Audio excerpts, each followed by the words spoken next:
I am grateful for the passion and the expertise that you give to the finances of the church, and it's such a personal thing, and it can be difficult to talk about, but it is a reality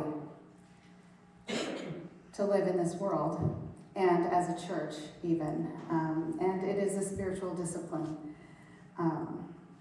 And I thought that it would be appropriate to in our first Sunday of Advent, to consider that, because this is what we're about in Advent.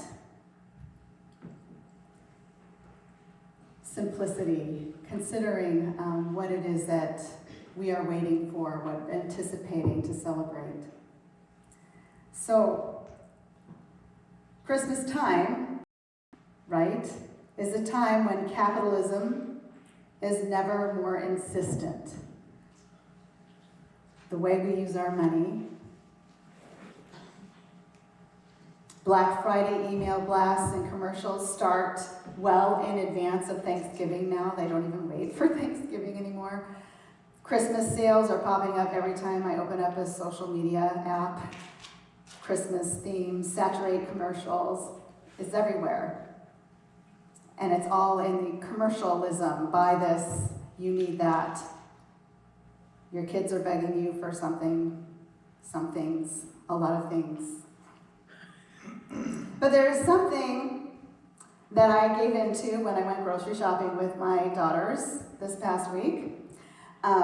We love doing a countdown or a advent calendar kind of thing. But the chocolates in some of those calendars are just glorified wax. I think they're not very good.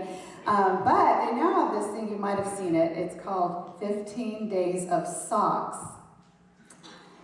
So Lysander's like, what do we have need of socks? Why do we need socks? But the rest of us, we love socks. so we did it. Now, 15 days is, Thanksgiving is when you really start counting down. I mean, really. So it's almost 30 days. So we had to get 2 of them. And since we're kind of Harry Potter nerds, we got one that's a Harry Potter theme. You're not wearing your, no. Greer got her Harry Potter socks out already. And then the other one was Elf. So we have these Elf socks. Of course, Lysander was the first one to pull one of those out, and I think they're still on the table, because he can't be bothered by socks. But we, whatever. We are all unique, and we have our things. I like socks. There is a fair amount of irony in all of this, of course. The season that is most lucrative to commerce, nearly entirely focused on money and things, propagates even as we sing Christmas songs.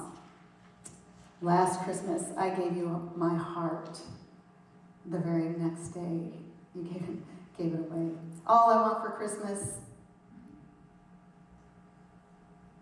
We listened to one, just as an aside, growing up, and I can't even remember who it was, but they sang, all I want for Christmas is my upper plate. I cannot eat without my upper plate.